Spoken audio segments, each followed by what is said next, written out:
došanās uz 10. skolu jaunatnes dziesmu deju svētkiem katrs savā novadā rīko paši savus svētkus.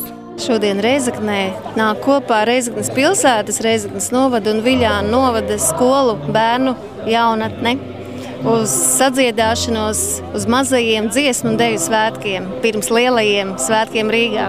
Šeit ir iespēja uzstāties visiem, kas gatavojās dziesmu svētkiem, jo, teiksim, ne visi ir tikuši uz dziesmu svētkiem lielajiem Rīgā, bet šeit viņi var sevi parādīt un tiešām uzgavilēt vasarai sev un visiem atnākušajiem par prieku. Tūlīt jau ir vasara un ir brīvdienas, bet dažiem kolektīviem tās nebūs brīvdienas. Tā būs gatavošanās lielajiem 10. Latvijas skolu jaunatnes dziesmu svētkiem.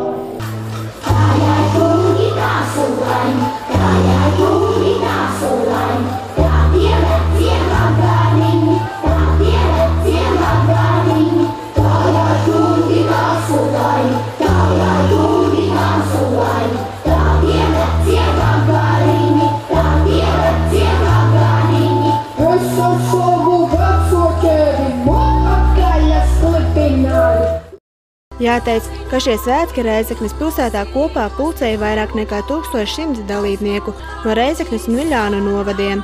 Dziedātāji un dejotāji skatītājiem piedāvāja priekšnesumus no dziesmu un deju svētku repertuāra. Tas ir ļoti liels notikums vasarā, un es domāju, katru dejotāju un dziedātāju dzīvē.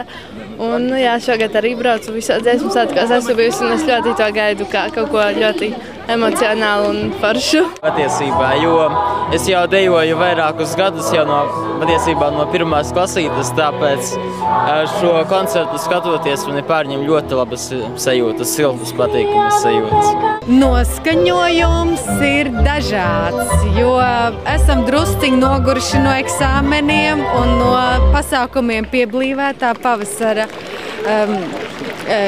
režīma un ritma, un iztur, protams, uzticamākie, rudītākie un arī grūtībās norūdās kolektīvs un arī dedzīgākie. Jāteic, no Rēzeknes pilsētas, kā arī no Rēzeknes un Viļānu novada 10.